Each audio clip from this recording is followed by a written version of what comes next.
tangi ki te pauri me te aroha, he tangi ki te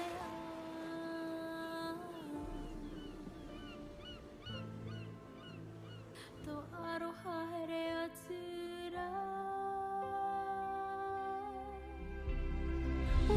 Wairua I o matua,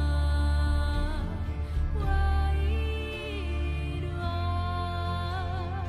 I o matua. Aha kwa heti he pouna mue,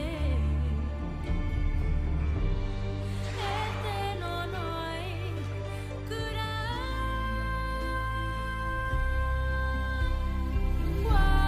Wairua I o matua, wairua I o matua,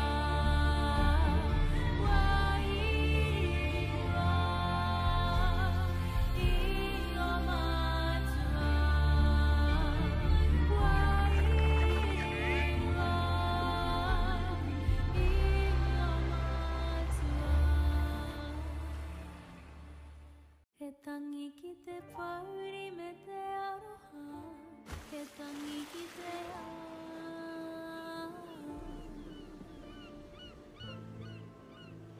to aroha here atura.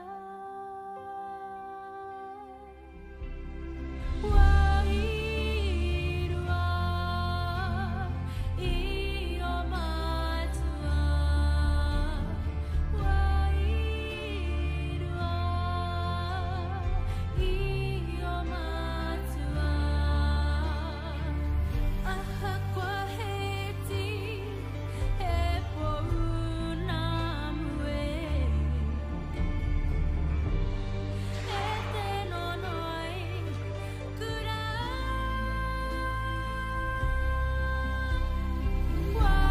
Wairua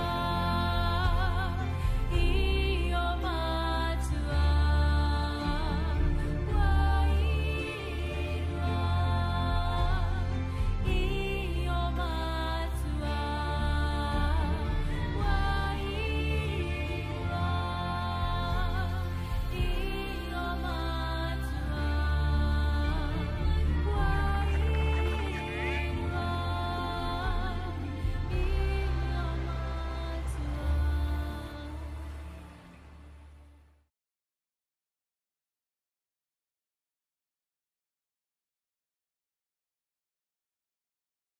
he tangi ki te pauri me te aroha, he tangi ki te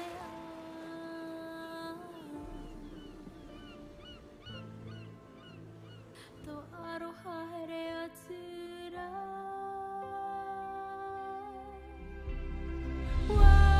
Wairua I o matua,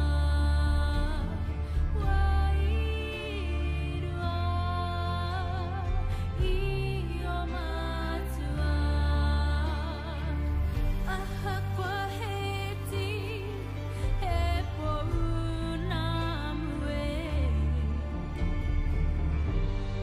e te nonoi kura.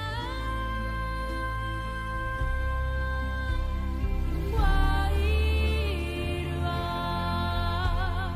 I o matua, wairua I o matua, wairua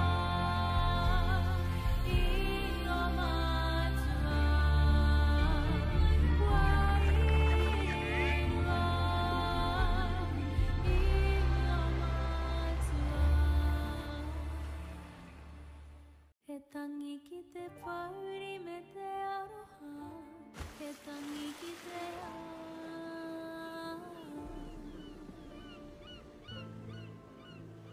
to aroha here atura.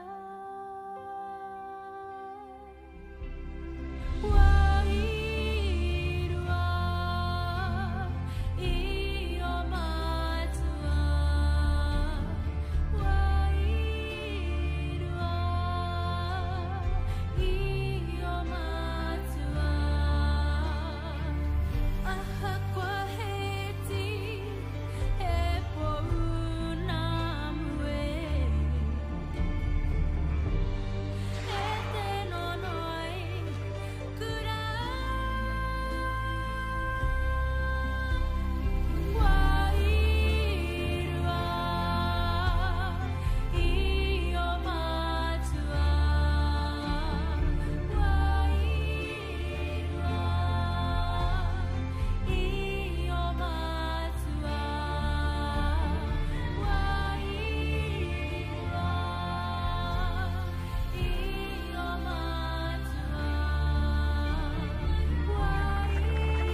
He tangi ki te pauri me te aroha, he tangi ki te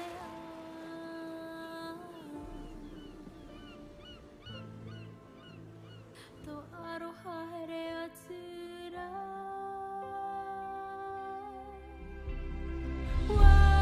Wairua I o matua.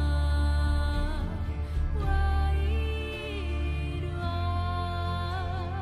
I o matua. Aha kwa heti he pouna mue. E te nonoi kura.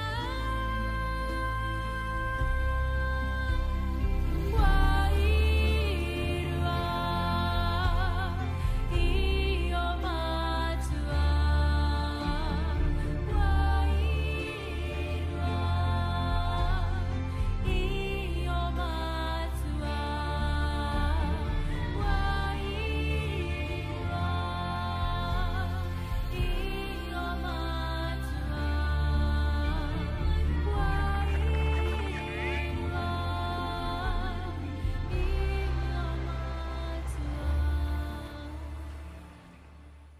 He tangi ki te pauri me te aroha, he tangi ki te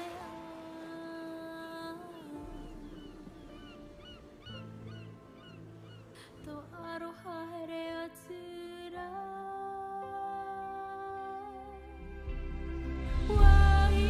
Wairua I o matua. Wairua I o matua. Aha kwa heti he pouna mue. E te nonoi kura.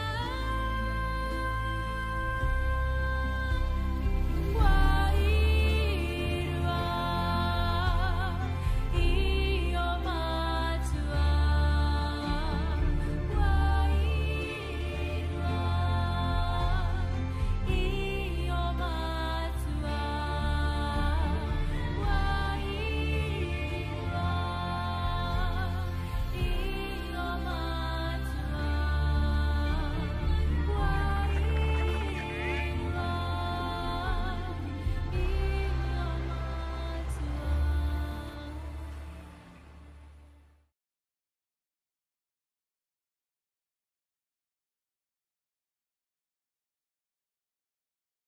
He tangi ki te pauri me te aroha, he tangi ki te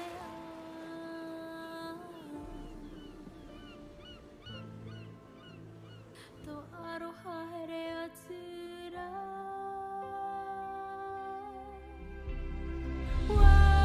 Wairua I o matua. Wairua I o matua. Aha kwa heti he pouna mue. E te nonoi kura.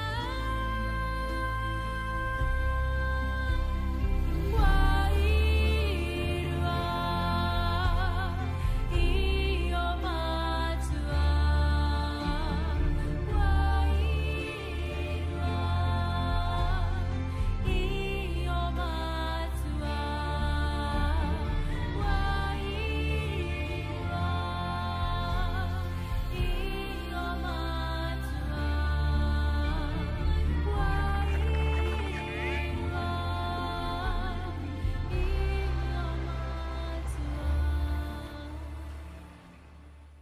He tangi ki te pauri me te aroha, he tangi ki te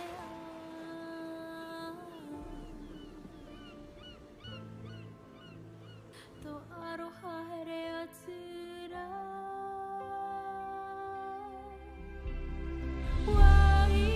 Wairua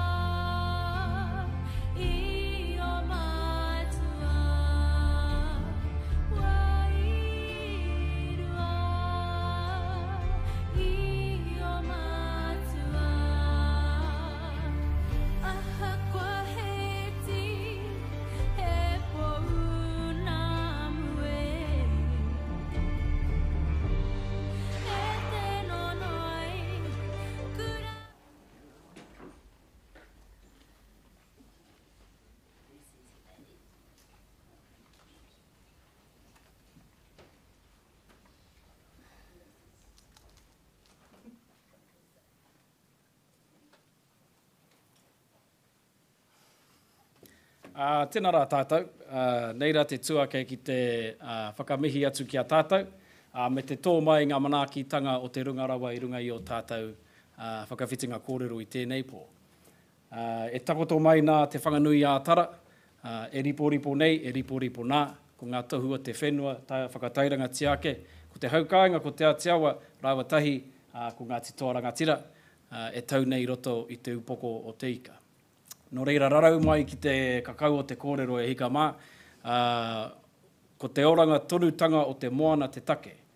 Mō ngai Māori, hei reira tetahi whare, ko te whare o Tangaroa, ki uta tetahi whare, ko te whare o tāne. No reira, whakatairangatia era mea e rua, hei reira I te tōpunitanga ko te oranga o te tangata. No reira hui mai I raro I te taumatua, I te taumarumaru o tēnei whare e tū nei, o tira ngā iwi kua whakakao mai nei. No reira, tō ia mai, manawa mai te Māori o nuku, tō ia mai, manawa mai te Māori o rangi. Te Māori ka pai heretia te ira tangata ki tōnau kaipō, whakatina kia tina, ka tipu ka rea, ka puta te uhu ki te whai au ki te ao mārama, uhi wero tau mai te Māori haumi e, hui e, tae ki e. Tēnā tātou.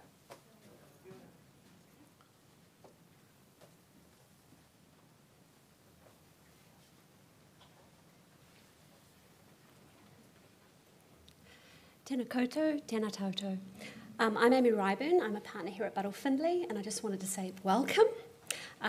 We have had a long relationship with WWF over a long period of time, and so we're delighted to host you here this evening.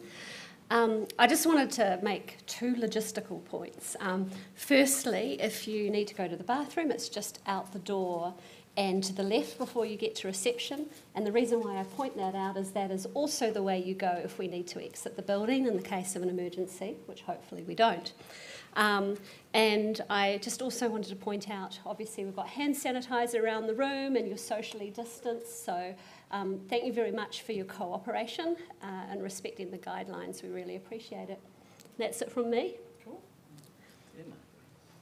Thank you, tēnā koutou. Ena mana, ena reo, ena karanga maha o te wā, tēnā koutou katoa. Ko Atlantic, ko Pacific, ko whitirea na Moana. Ko Lukurlis te awa, ko Makara toku puke. Ko French, ko Australian, ko Hungarian na iwi. Ko he whangai ahau o te iwi o Ngāti Kuri. Ko Lelande, ko Esahazi, ko Raharui na hapu. No France, no Australia, no Aotearoa ahau.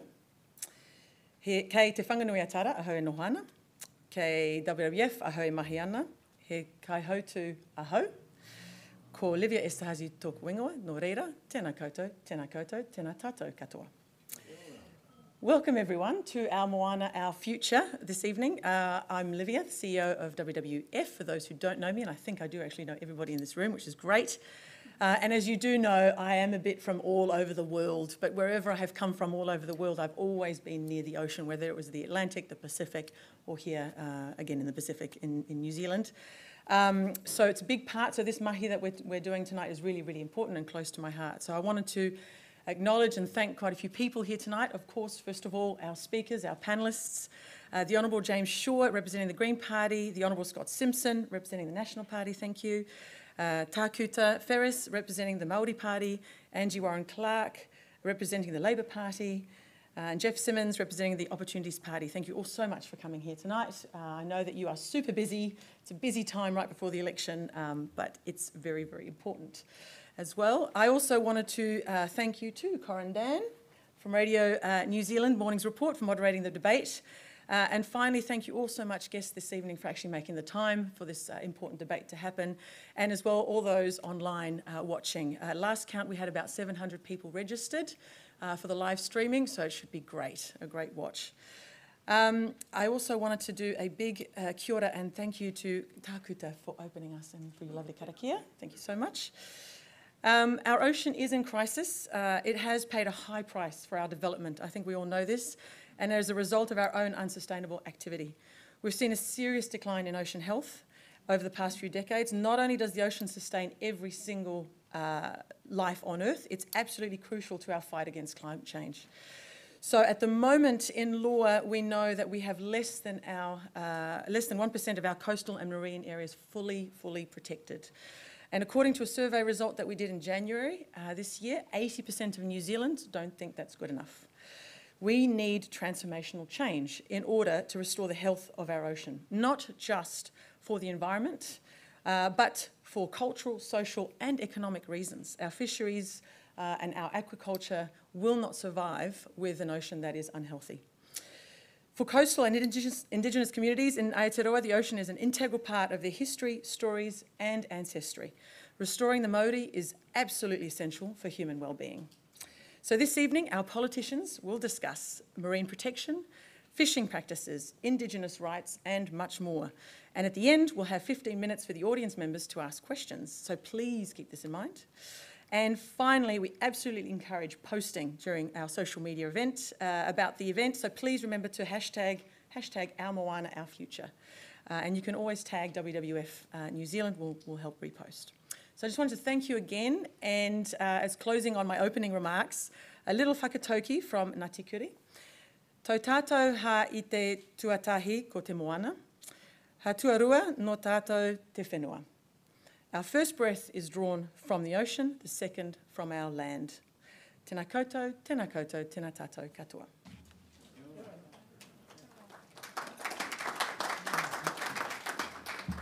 Kia ora koutou katoa. Welcome everybody to this debate. I'm not going to talk for too long and we'll get right into it because there are a lot of really crunchy issues to get into with the oceans. Doing some research into this, it was clear to me that there is a lot to get through. Just some format issues.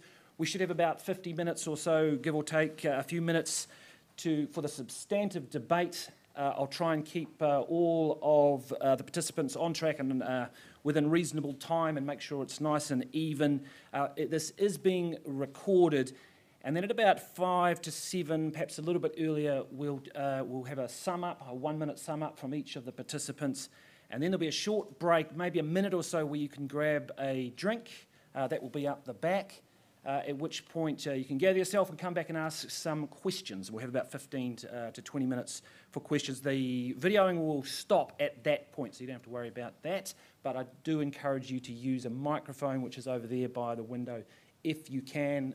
If you can't, I'll relay your question back. I've also got some questions that have come in via social media over the last few days on some of these issues as well, which I'll try and pepper in as we go. To begin with, though, I think it's important to get a sense of who our participants are tonight. They have been introduced, but I might start with a few questions that just give us a sense of who they are and their connection to the ocean and how they feel about the ocean and the marine environment. So welcome to you all. I'll start down the end, Angie. Gender diversity goes first. I want you to just give us a little, think of it like your chance to sort of start things off, a bit of a scene setter, if you like. What is your relationship with it? When you think of the ocean, people often talk about their relationship with the land. What is your relationship to the ocean? How does that make you feel living in New Zealand? Well, the ocean is extremely important to me. I grew up in the Bay of Islands and have moved to Tauranga, Moana. So my entire life I have lived beside the sea or close to the sea. I've dived, I've surfed. I'm a mad keen fisherwoman. I've fished all my life, continue to fish now. 150 metres from the seashore is where I live. The sea is my anchor. It's my happy place. It's the place that I go to when I need to think on hard things and to be replenished as well. Lovely. So, yeah. Jeff? Yeah, I mean, I grew up in on the West Coast, and I think I have a special theory that West Coasters are different because the sea is so wild there. And we're used to getting kicked around and not being able to control stuff, and we like things we don't mind if things are a bit messier because that's what the West Coast does. So, yeah, I mean, but I didn't really realise until I went overseas just how massive New Zealand's ocean is and what a big part of our culture it is. And it's until you live somewhere that's a long way away from the ocean and it's not easy to get to the ocean, I think that you really start to appreciate what what a special resource that we have here in New Zealand. Lovely. James? Well, I was sitting at the back of my class talking with my friends, as you sometimes do, and you know how you have that experience where you discover that you're still talking and everyone else has gone quiet. I had that experience, and I turned around and tuned into my teacher, who the first words I heard him saying were, countries go to war over things like this. And it was the day after the bombing of the Rainbow Warrior in Auckland Harbour. And so that was the moment that I became aware of what was going on in the Pacific, with nuclear testing in the Pacific. And that really is what got me into environmentalism, was via the oceans, and in particular the marine environment in the Pacific Ocean, until 1990, which is when I joined the Green Party. And I'm a diver and like to spend, when I can, which isn't often, I like to spend time under and about as deep down in the ocean as I can. And so some of the most extraordinary experiences of my entire life have been deep under the waves. Lovely. Scott? Thanks, Corin. I'm the Member of Parliament for Coromandel, the beautiful Coromandel, and it's one of, I say that for Olivia because she hasn't been to the Coromandel, and I always say it's preface with it. I want to rub it in for her. But my great-grandparents arrived on the Coromandel in the 1880s at a place called Kuatunu, where I still have a property overlooking the beach, and it's my happy place, even though these days I live in Thames. And some of my earliest childhood memories are actually collecting kai moana, pipi, mussels, tuatua, around the beaches of the eastern seaboard of the Coromandel Peninsula, basically having a cook-up on the beach, and that's very much part of my upbringing and my family's upbringing. And as others have said, it's not until sometimes we become a little bit older that we realise actually that kind of upbringing is not the norm, it's unusual, and that makes it all the more precious. Lovely. Tākuta? Kia ora tātou. Well, I'm a typical rural raised Māori boy, really. I grew up in a place called Pōrangahau. It's South Hawke's Bay. It's pretty as remote as you can get, and it's on the doorstep of Te Moana Nui a Kiwa. So we grew up in and around and on the ocean, and just as our fathers did and grandfathers did, and we grew up on commercial boats and surfing and diving and fishing and chasing eels and patiki and all sorts of things. Anything you could imagine, we did it. And like's been said, as you get older, you sort of start to reflect on those things differently, and you realise that those are actually tools to pass on information and ways of living, ways of life, and viewpoints of your tipuna that were passed to you. And so now I pass them on to my kids, and this is one of my children here, Hai Mataarangi. Most of our kids we named after the sea. And me and my wife, we reside in Otaki, and we live at the beach, so you walk across the road and you're at the beach. So it's pretty much a daily part of our lives. Te Ao Māori have been staunch fighters for the ocean forever, and the reason we are is that we've been so dispossessed on land that the ocean is the place where has housed a lot of our history and a lot of our ability to live as Māori. So I think in 2004, Te Ao Māori stood up and went to war for the ocean, and that gave birth to the Māori Party. So here we are. Kia ora. All right, so it's pretty clear that the ocean is extremely important to all of you. It is something that is deep in many ways. So let's get right down to it.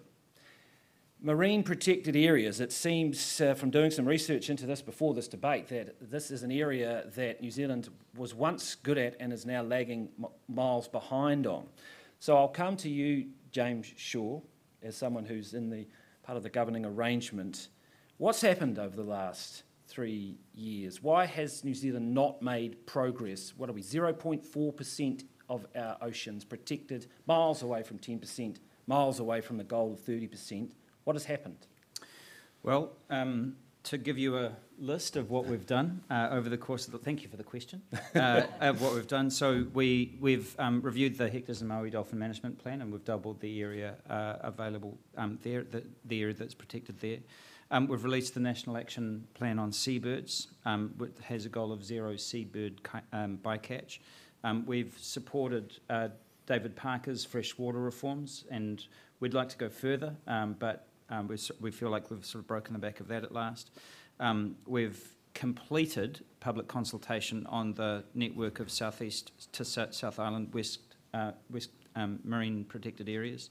And we do want to make sure that those things go through. And we've started the process of putting So cameras lots on of stuff going on, but Yes. that big overarching piece of refreshed legislation that will set up the framework Yeah.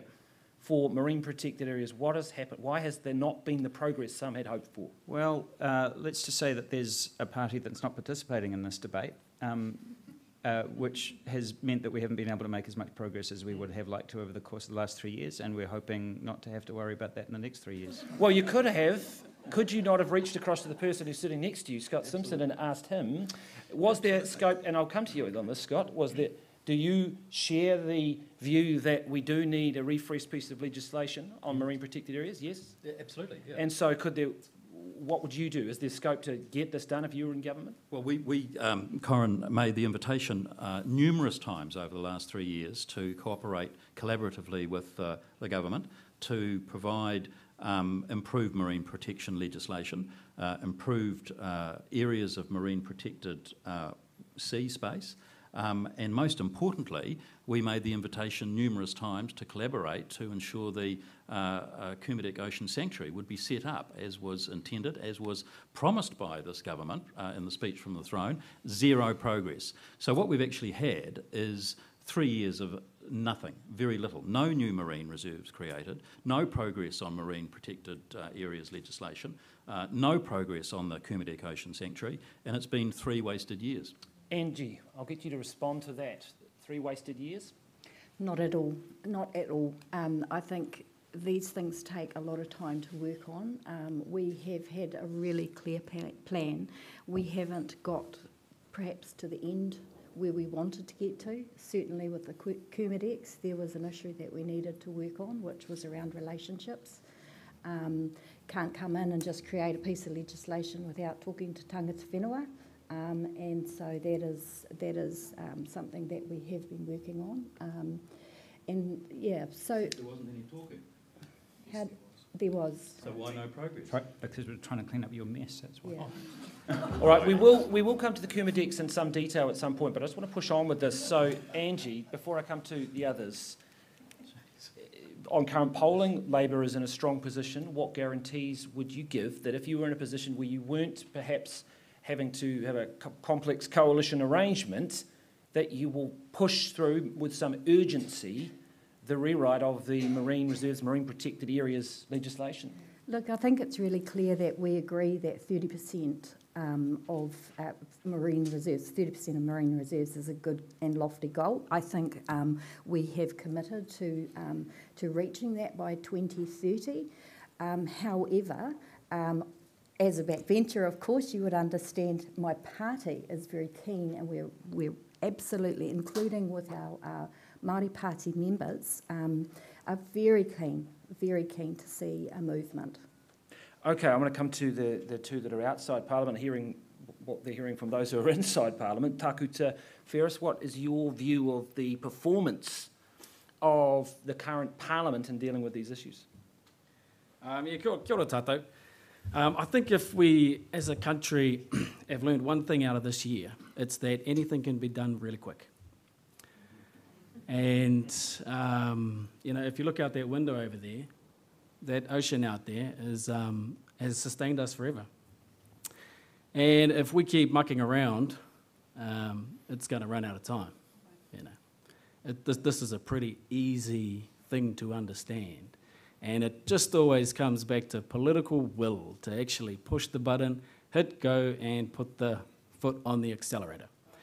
So there's number one. Number two is that Western thinking has got us right into the crux of this problem we're in, right?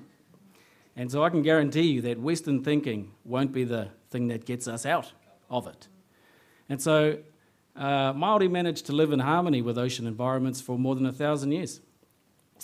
And I think the consistent, steady, consistent ignoring of that needs to be reckoned. Okay, and we just come back to a place where you have the goal. If you've got the capability, pull it together, produce a solution, hit the go button. Jeff Simmons, I'm imagining the fishing industry would argue they're a $4 billion industry, hugely important to the economic future of this country. We're heading into a period of poor growth, real economic uncertainty. How difficult is it to balance? How difficult is it for those in Parliament who do have that role to balance those competing interests? Well, with the exception of lobster, which is an issue, fish move. So marine protection's no problem. Fish move around. So that shouldn't really be a barrier to marine protection at all. And in fact, we know that when you get an abundance of life in marine reserves, that spills over into the area around it and makes up for, I said with the exception of lobster, I think there's quite good evidence that for other fish stocks, it makes up for the fact that they are losing some space in marine reserves and having that greater abundance in the other areas that they do fish in. But there's more than just fisheries operating in the ocean. We've got shipping, we've got new ideas around energy, around aquaculture, open space, open sea aquaculture, talk about seaweed farming. I mean, we need a full marine spatial plan. And when you talk to businesses about doing something like that, they're perfectly happy with some of that being set aside for nature. I mean, that just gives them some certainty, some business certainty. So I think having a conversation about protection in the context of a broader conversation about ocean use, quite reasonable. Well, let me just go, and Angie mentioned this, and I'll stay with you, Jeff, on this, the 30% goal of having 30% protected areas by, 2030. It's a big goal. Is that something TOP would commit to? Absolutely. I mean, 30% protected areas, I mean, you'd want a big chunk of that to be no-take, but not all of that's going to be no-take. Some of it's going to be, benthic protected areas where there's no trawling. Some of it's going to be recreational only, mataitae type reserves. And, I think 30% in that context is easily doable. Let's just come back down the panel on that one, James, 30%. And is it just a lofty, ambitious goal, or is it something you can actually commit to? No, it absolutely is. But the issues that you've got in setting yourself that goal are exactly the same issues that you have around Kermadex. And so when I elbowed Scott before about the mess that they had and talking about moving quickly, the issue around Rangitahua was that the government moved very quickly, didn't consult with Māori, and cut right across, treaty settlements, which the whole QMS is tied up in. And so if you wanted to then take that and essentially double the size of that, you have all of the same issues. And so iwi and Māori need to be deeply involved in the development of that kind of spatial plan and that kind of marine protection. The problem that we had with the Kermadec Rangitahua Sanctuary was that it was sort of tried to be imposed in a very short period of time without actually going through that process. Yes, but that was under the last government. I mean, you had it in your coalition agreement, right? Yes, we did. And so you've had 3 years to isn't that long enough to sort it out? Well, it should have been. Yes, absolutely. And it's something that I deeply regret that we didn't get across the line. But ultimately, we had resistance in the government. And it doesn't matter who, even if you've got support from the opposition, if you can't get a cabinet paper through cabinet because it's being opposed because you've got a party there with deep ties to the fishing industry, then you can't get it through. Scott, I want to come to you on that. Yeah. So just take us back, because this was a National Party proposal, the Kermadex. I remember John Key unveiled it at the United Nations to great fanfare. He did jump the gun. I was there with him. He jumped the gun. He did not get he didn't talk to iwi properly, did he? With the benefit of hindsight, probably no. I actually chaired the select committee that heard that legislation, and I heard the impassioned pleas from iwi, and it was pretty obvious that in terms of the foundational work ahead of the announcement at the UN, it was pretty minimal, and that was a mistake, clearly. But for the last 3 years, there has been a majority in the Parliament of New Zealand for the creation of a sanctuary. And you don't need a cabinet paper, you don't need a government approval or a stamp saying you can proceed.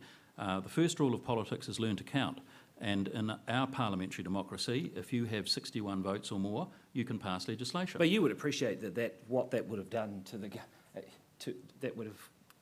any government in that situation is going to be pretty wary about upsetting the apple cart by doing that. Not if they're committed and keen on the principles upon which they profess to stand. Tākuta, what's your perspective on this in terms, because this is very complex when it comes to treaty settlement issues, it's very complex in terms of the mana whenua that is involved in this Kermadec issue. What's your perspective?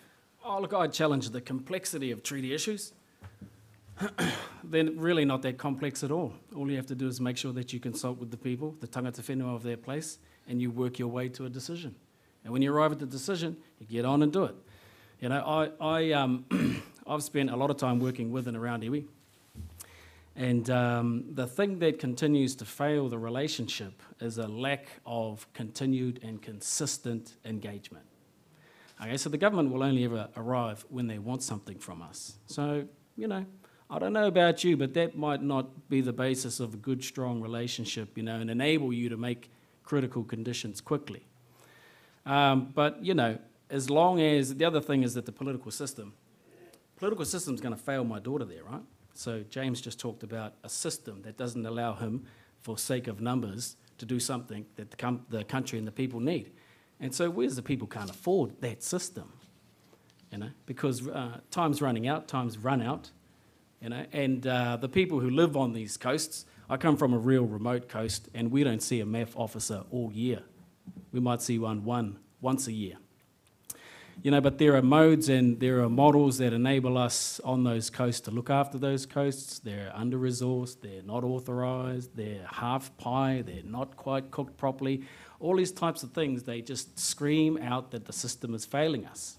And if you keep trying to navigate your way through it while you continue to not talk to the tangata whenua, we're going to get nowhere really quick, which is the track record of this country. So I implore you to think about how you vote this year, because the Moana, and, you know, Te Taiao's not going to wait.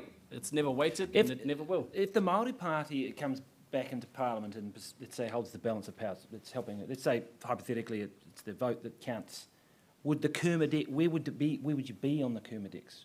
Would you be ready to get that through, or would it still need more work? Oh, well, I think it comes down to the quality of the conversations with the tangata whenua, right?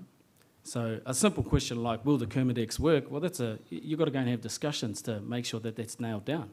But as long as the tangata whenua, the people who reside in their place, have fished it, have swum in it, have sailed on it for 1,000 years, are involved and are happy, you will get things across the line. What would you say, just before I move on, to the likes of Sandra Lee, who was on Breakfast, I think, last week or so, and suggesting that the treaty was being used as a bit of a barrier, almost, as an excuse by some in the fishing industry, with the Māori interest in the fishing industry, for not getting this done?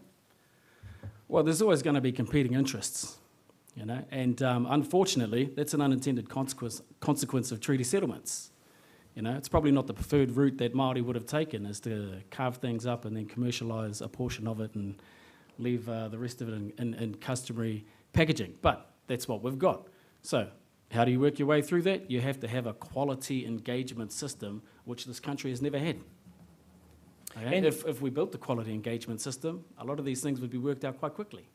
Because Māori, just like everyone else in the country, want the ocean, the Moana, to be thriving and to service the communities that need it.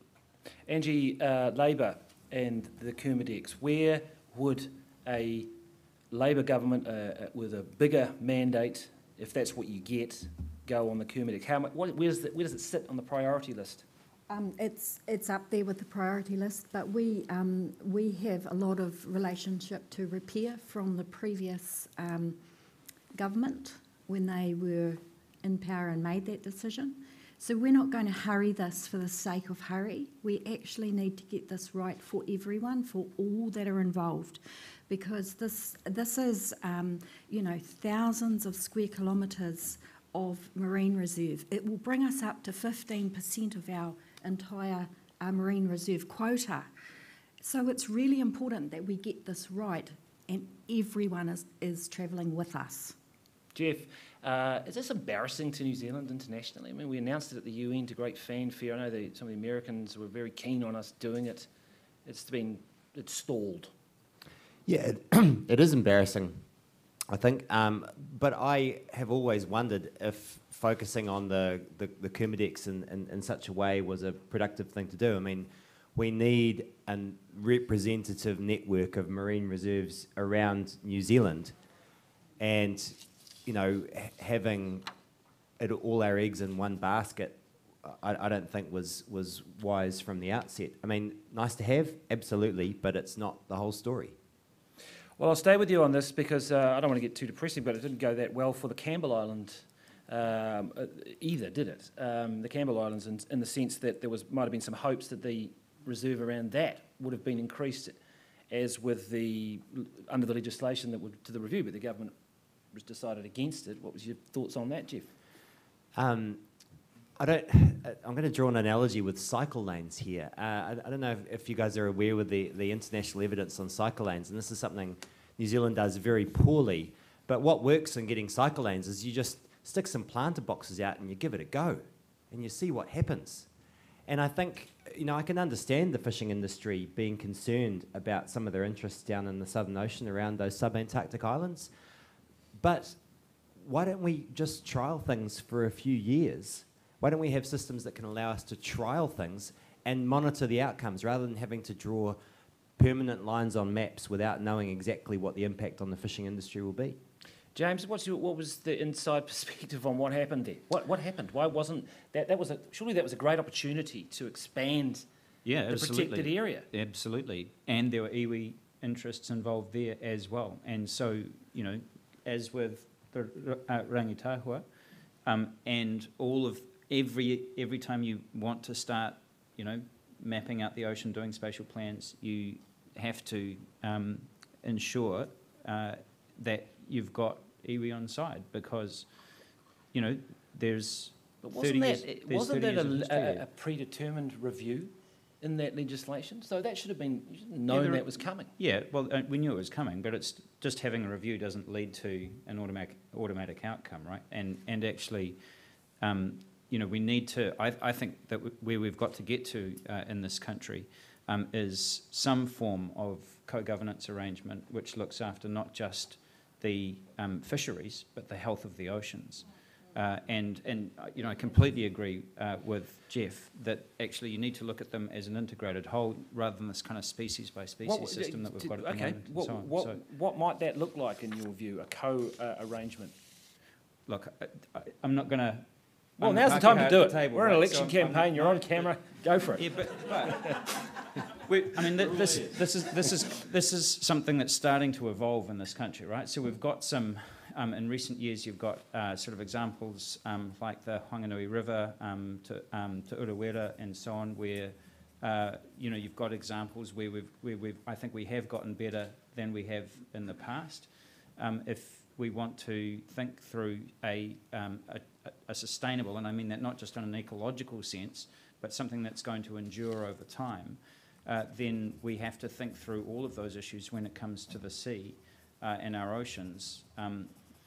If we're going to be developing systems that are durable for protecting the ocean, which may have implications for the current system under the QMS and those sort of issues. So I'm not saying it's not doable, right? I'm just saying that I think that I completely agree with Angie. We've got to get this right. And that takes time. I'm just wondering, Tākuta, if there might be some scepticism about hearing that, given the experience with the foreshore and seabed and the backlash. And that was some time ago now, but hopefully the world's moved on. But it was pretty, it helped create the Māori Party in response. What do you think about that idea of a co-ownership management system for the entire ocean around our motu? Yeah, I think co-management, the co-management ideas failed, and it will continue to fail. What the country needs is Māori solutions championed by Māori entities, and what Māori solutions require is treaty-based government, instead of treaty-based governance. It needs the treaty to be the ever-present thing in the discussion and the thing that binds the two parties together. Recognises them equally, affords them equal mana. It's mana orite. It's a pretty common term around treaty issues, And without that mutual respect and acknowledgement, we'll struggle to move. So until political parties and the government, central agenda for the country comes to the matured idea that the country is built on the basis of two peoples and one partnership, we'll struggle to move. Okay, Scott Simpson, on this issue, and also I want to ask you too about the Campbell Island issue as well. Would you have extended the reserve around Campbell Island if you were in power? Yes, given the opportunity. You would have. Yes. What I want to come back to though is this question of the lack of action by the current government in terms of making progress on marine protection. Full stop. The current government has simply chosen not to make marine protection a priority. When it suited the government, the current government, we were able to work together on climate change issues. We were able to work collaboratively together on other issues.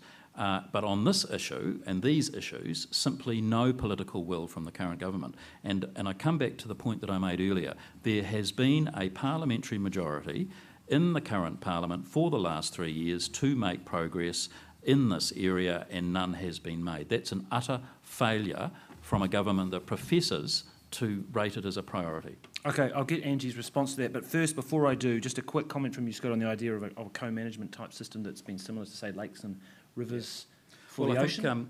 James made reference to the Whanganui River, for instance, and it was my former colleague Chris Finlayson who sort of advanced the legal notion of a river having its own legal status as an entity.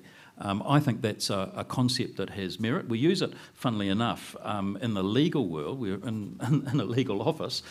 We give limited liability companies entity status. We give them the status of an individual, but we don't seem to be able to advance that concept in terms of the natural environment particularly well. I think Chris Finlayson made some really good progress in that area and has essentially created a template. So you'd be open to a discussion? Well, can I tell you what I think we have to get a clear understanding of is what a marine reserve is. Is it 100% no take, or is it no take for some and no take for some species, or no take based on ethnicity, or what? And an area that I'd like to explore actually is the way that we create reserves on the land is we don't just have it's either not reserve or is reserve. It's not a sort of a binary thing. We have a menu of choices in terms of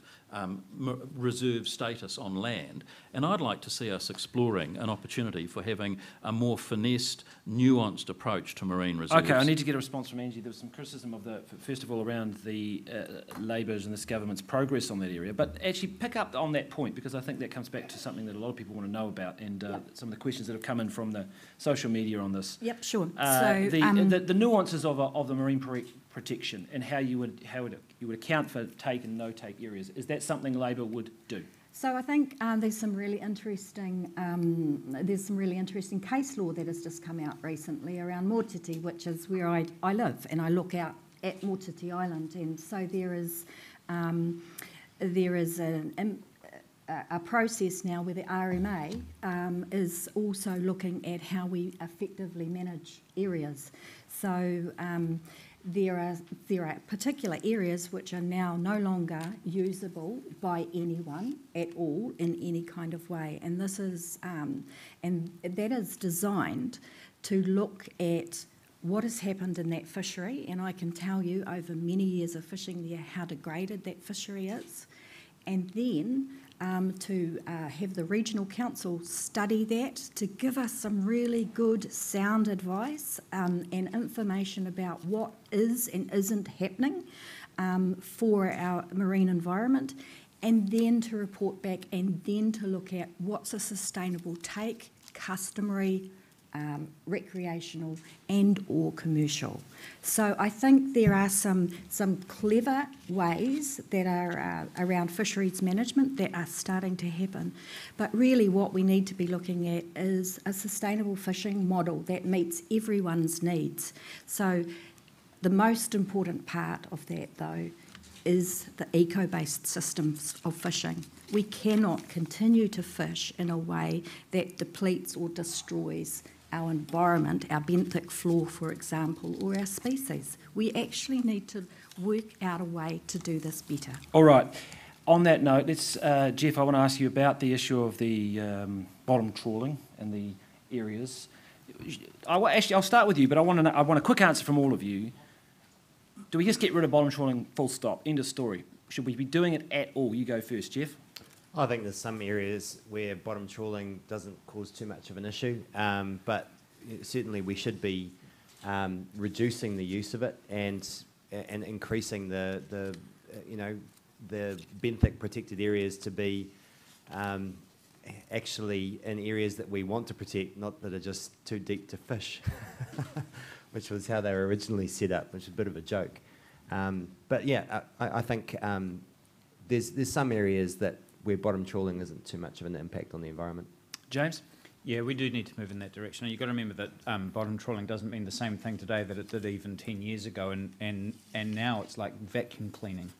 The technology has gotten so advanced that the nets are able to move over the ocean floor in a very sophisticated manner and scoop up things that they weren't able to scoop up not too long ago. And so I do think that we need to restrict that progressively. Restrict or end it?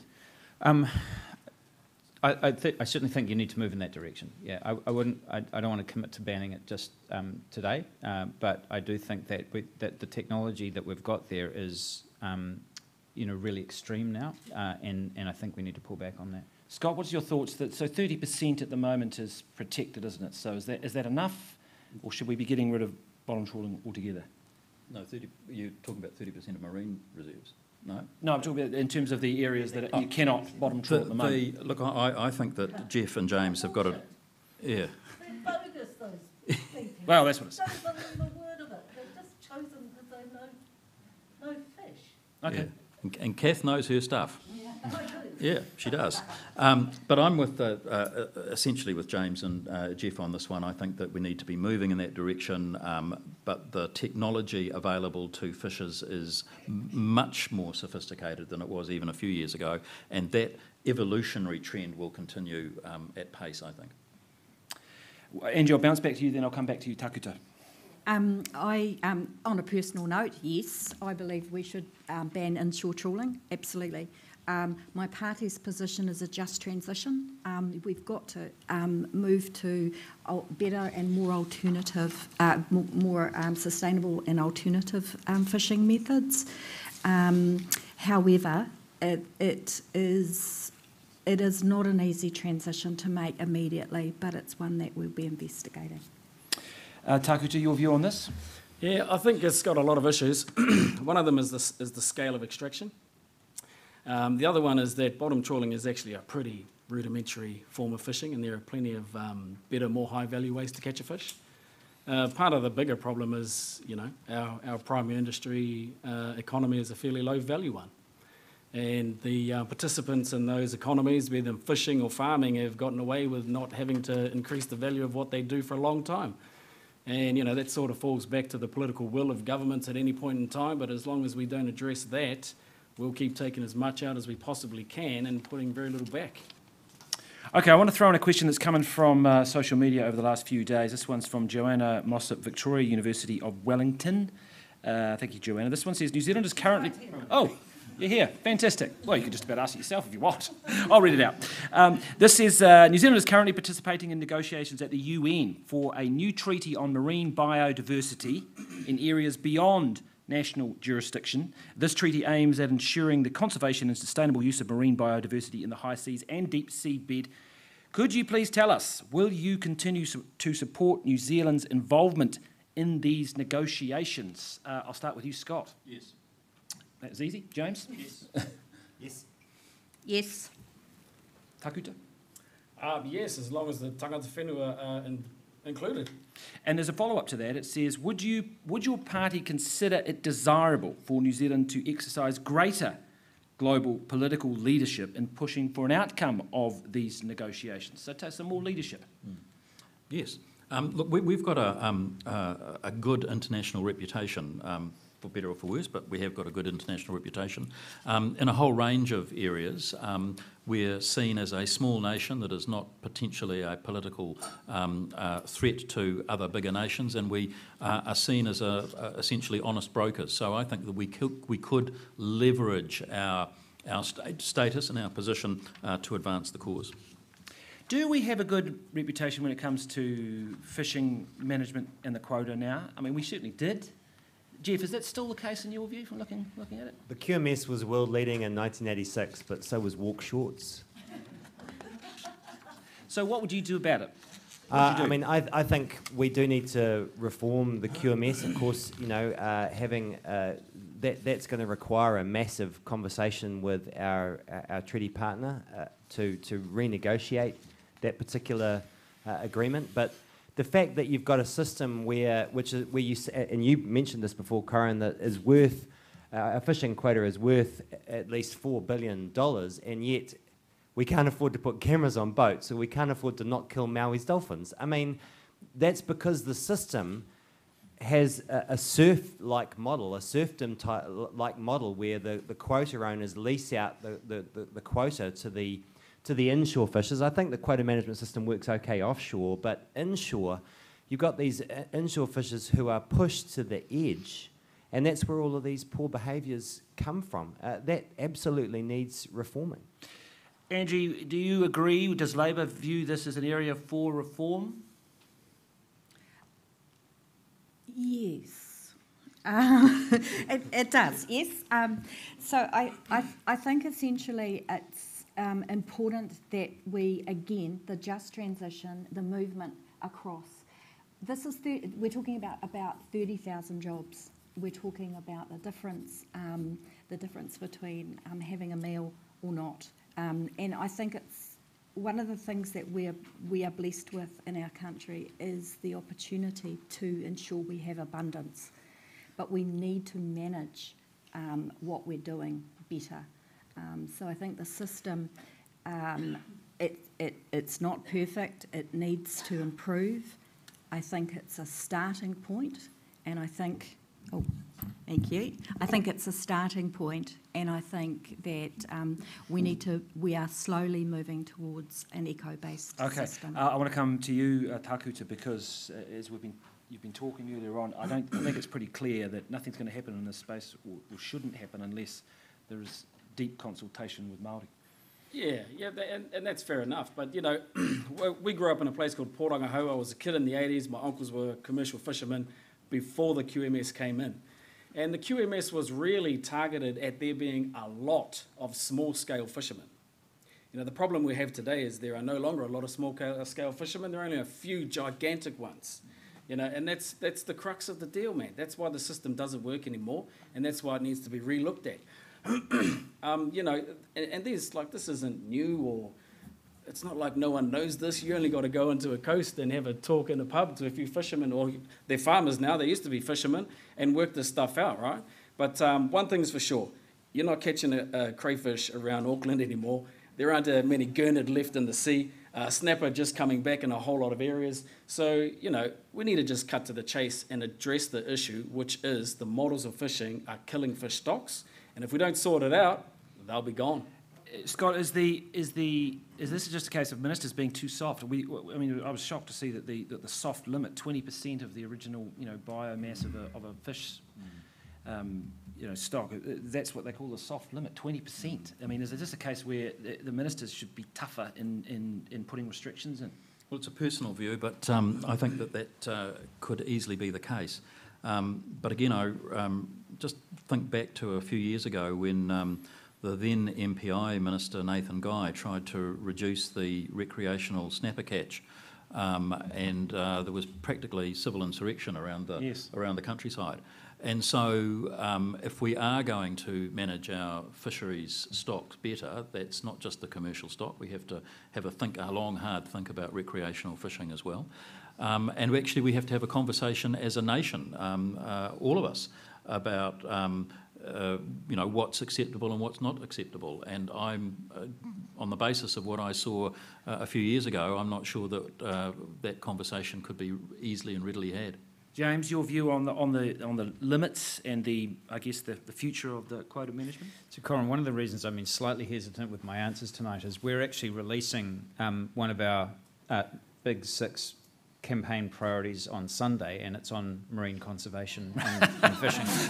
So the timing of this is slightly out of sequence for me. Well, but you're amongst friends. But yeah, and I noticed there's a camera at the back of the room, and so I don't want to let the cat out of the bag, but it is like the emerging consensus. I'm not going to take your advice on that, Scott. The emerging consensus that we seem to have at the table is that the present system clearly is not working. Fish stocks are reducing rather than growing in most places. That we do need to move towards a different system, and one that both ensures that Māori can exercise their, kaitiakitanga rights and responsibilities, and what Tākuta was just saying about actually jigging the design to ensure that you do get that diversity rather than these kind of big companies and so on. And that's quite a big system to unwind if you're going to do that, right? So tune in on Sunday. Fair enough. Angie, I'll come to you on the issue of bycatch, and the Minister has been rolling out this new cameras on the boats, 345. Tell us a little bit more about that. Would Labor go further than that if it could? Well, I think that's just the first tranche, and we will get to around about the 680 inshore boats. Essentially, it's about keeping and paying attention to what's happening on those boats, but also bycatch and what's disappearing over the chute, or and also what sort of birds and animals are being caught as well. So it's a whole system, but yeah, more cameras as time rolls on. It's quite a complex system to set up. It's quite a complex process to get cameras on boats. It's not a Polaroid camera sitting there. It is actually a whole connected system. Jeff, do you buy that? Is it just taken too long for this to happen? Well, I just got to come back to the big picture here. Cameras on boats, fantastic. But the analogy here is that we've got a system where we've got feudal overlords sending out their servants, their slaves, to bring back a certain amount of corn. And then when they bring back a certain amount of corn that's plucked wrongly, or they've killed a few butterflies, we're whipping the servants. That's the system that we've got at the moment. I mean, these small fishers are under the hammer, and to manage them and regulate them, we need to do it, absolutely, but this is the problem with the system. Aren't the 345 cameras going on the bigger boats and the bigger fisheries?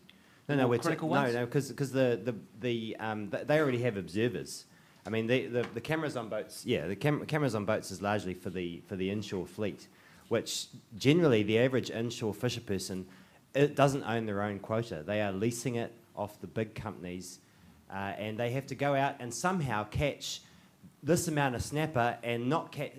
Catch gurnard and not catch the snapper, and this crazy system tells them to basically chuck away half the fish that they catch.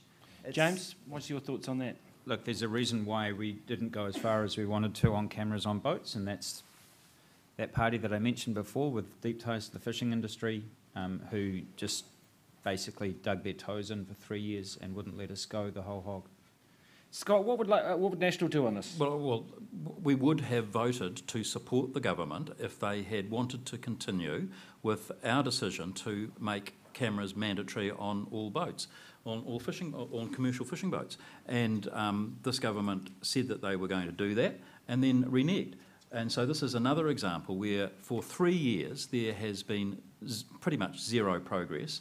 The technology is these days pretty easy. It's not ridiculously expensive, and it's effective. And so had this government wanted to pursue cameras on boats, they could have done. Who's paying for the cameras? We are. Why is the question? Why is the taxpayer paying? There's an oligarchy that's got almost every big fishing company has got one of the political parties under perhaps their thumb. Let's get an answer. James, let's go back to you. Again, there's one party that's not represented. Why here is it tonight. that the taxpayers pay for the cameras and not the big fishing companies? Because that was the compromise that the government was able to thrash out around the cabinet table. So be very careful who you put around the cabinet table next time. Tākuta, what do you think about that? Is there any objection in terms of the Māori Party when it comes to cameras on boats? Oh, no, not at all. Get them in there. And do you think it should be something that the taxpayer pays? Well, it's, you know, do you want them or not? So if I had to pay for them, I'd pay for them. But is that where it's got to? It's just so difficult. Yeah. Apparently so. Well, I would have thought that it was a legitimate and reasonable cost of doing business if you're a commercial fisher person. Yeah, of course. Okay. Does everyone agree with that? Yeah. Yep. Yeah. Fair enough. Okay. Let's just look a little bit bigger picture in terms of international. How New Zealand is going to cope with competing geopolitical interests in the Pacific. When we think of fishing stocks, we think of the influence of countries like China and others competing for those interests. What role should New Zealand play in that area, Scott? Well, I think we've got the potential to play a big role, and I think it's an area that we can literally, on an international stage, punch well above our weight. As I said earlier in reference to another question, I think that we have got internationally a well-regarded position that we could leverage, and I think we should be. James? Yeah, I mean, this actually comes back to the treaty that you were asking about before, because it would go beyond countries' exclusive economic zones and so deal with international waters and how we're protecting those and fishing in those. And so that is, you know, of huge concern in the Pacific, and so that would be one where does way it that we fit would when push you know, in a bilateral discussion with between our leaders and the Chinese leadership or another Taiwan, whoever else? Where does it fit in the priority list that you say don't overfish in our neighbourhood? I mean, where does it fit? Well, ultimately, I think it needs to be high, and it's in. I mean, ultimately, this is in the interests of those countries where you do have these massive fleets of fishing companies that are much worse behaved than our own, actually, and the because ultimately, if they want to be able to fish for another, you know, beyond the next 20 years, there's going to have to be some fish left in the sea to do so, and it is not going in that direction at the moment. Tākuta, does the Māori Party have a view on this in terms of supporting Pacific Island countries and their struggle, and whether New Zealand should be stepping up to do more? Yeah, absolutely. I think the Indigenous voice in the Pacific, you know, including us, we're a part of it. It's Te Moana Nui a Kiwa. It's a single body, it's a single entity, it has commonality across a whole range of knowledge systems, need to stand up and fight. And, you know, a good example of this, right? I'm a keen-as recreational fisherman, but no one's caught a yellowfin tuna out of Tauranga or Waiho Bay for a long, long, long time. You know, thanks to the advent of tuna wrangling and gigantic pens that can be moved thousands of kilometres and basically just cut half the world off from a fish stock. Now, if you take predators like that out of a local ecosystem like ours, you're heading for disaster. You know, and that's nothing new. People know that, but you just got to work out how to exert the most, you know, influence in those conversations, because, like you say, they're outside of jurisdiction. They're in international law. They land the country in the exact same place that Māori are with regard to the treaty and its treaty partner in this country. And so, you know, there might be a bit of conversation in there that leads to better relationships all around the place. Scott, your view on this, and does New Zealand need to do more? Well, we have an opportunity to do more, and if we have an opportunity, of course we should. Angie? I think that it's a broader picture as well, really, isn't it? If we look at our Pacific Island sisters and brothers, our nations, essentially, why are they selling their fisheries off overseas? Actually, what is it about? What aid can we provide to support them to actually fish their own fishery, or to actually just keep their fishery? It's about providing support and trade, and not having this persuasive big bag of cash coming from somewhere else, saying, "Hey, we'll give you $6 million for your tuna fishery in Rarotonga." And the people there going, actually, we need that money, we'll take it. So, yeah. quick comment from you on this, and then I'm going to get you all to do a little bit of a final sum up. But Jeff, just on that issue. Well, Shane Jones did quite a good job. Maybe we could send him back. No, sorry, no, but in all seriousness, climate change is going to be massive in the Pacific. I mean, when these coral reefs start going, that's going to really decimate local fish populations. So we need to be working with those countries to plan what we're going to do in terms of climate refugees, food stocks, all that sort of stuff. Well, actually, we've got a couple of minutes more than I thought. Let's just actually dwell on that climate change issue a little bit, and how it might affect the thinking as it gets worse. Scott, where does that fit into your thinking in terms of when you look at ocean management and the real threat that climate change is going to have in so many different ways? Well, it's an integral part of the ultimate climate change pathway that the globe has to move along. Just looking at a picture of the globe, it's immediately obvious how much of the surface of this planet is ocean. And we as human beings all have an obligation and a duty to ensure that whatever our government is doing and whatever where we can assert and exert influence on other governments, then we should be working towards weaving that into everything that we do. And, I just think that the climate change debate and discussion now is just, it's almost just a part of everyday activity on every issue, on every point of policy, and this ocean should be no different. James, you'd be pleased to hear that as the Climate Change Minister. Where did the oceans fit into your thinking when you were spending the last 3 years nutting out your climate change legislation? Well, I mean, the oceans have actually absorbed most of the heat that we've experienced through climate change over the course of the last few decades, and they are also getting to capacity, and that heat will get released at a certain point, and it is having horrendous effects on the marine environment, particularly through the destruction of coral. I was up in Niue just last year, and they'd had huge bleaching around there, which is killing off fish stocks. You've seen significant rises in ocean acidification, which obviously has an effect on ocean life. And the best way to save the oceans right now, I mean, we've got to basically change the way that we're fishing, but we have to stop climate change because that will kill the oceans deader than anything.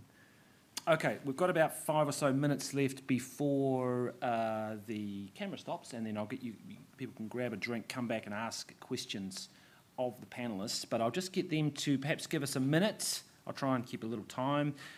Just summing up their thoughts, their policy, their direction on the oceans. I'll start at this end of the table this time. Tākuta, if you'd like to. Yeah, kia ora, Corin. Well, the Māori Party stands to champion Māori solutions.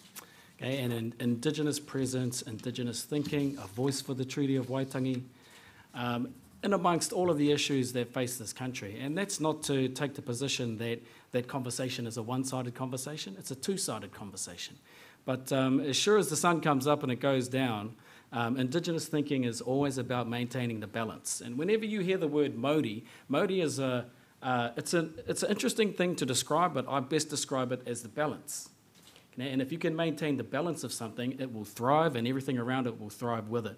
And that's where Indigenous thinking comes from. It's based on thousands of years of practice, and it's likely to be the thing that saves us going into the future. So I'm standing for the Māori Party, and the reason I'm standing is this little girl right here and our kids. So kia kahara tātou. Kia ora, Scott. Kia ora. Thanks, Corin, and thanks everybody for participating in what I think is a really important issue, essentially marine policy. And it's a view that I think is beyond mere party politics, or it should be. And that's why I'm so frustrated that there has been so little action, in fact, zero action taken over the last 3 years, when there could have been plenty done if the government had chosen to reach out and actually work their way through that as they did on other issues. So I think that's 3 years wasted, sadly. I'm very proud of the record that my former colleagues, Nick Smith, Chris Finlayson and others have done in terms of providing what I think is a good framework for marine protected areas, but nothing much has happened since. And I do think we need to urgently write a piece of legislation that is going to encompass the currently 40 statutes that touch upon marine space in New Zealand. 40 statutes. It's a labyrinth that is incomprehensible, meaningless, and largely, I think, these days ineffective, and it needs change, and change soon. James. So the sea should be protected from mining, from pollution, and from drilling. Marine protected areas should be expanded, marine conservation areas should be expanded. Māori, hapu and iwi do have kaitiakitanga rights and responsibilities and should be involved in decisions about how we manage our oceans and fisheries management. We do need to have a full marine ecosystems approach to the way that we do it, which is not the way that we currently do it. And we should encourage sustainable fishing practices, which we don't currently have at the moment. And if it gives you any sense of the priority that the Green Party takes it is one of the top priorities that we are taking into this election campaign. And previously, in previous campaigns, we've fought on fresh water, other conservation issues. This year, we're saying our oceans are at the limit, and we need to do something about it in the next Parliament. Jeff.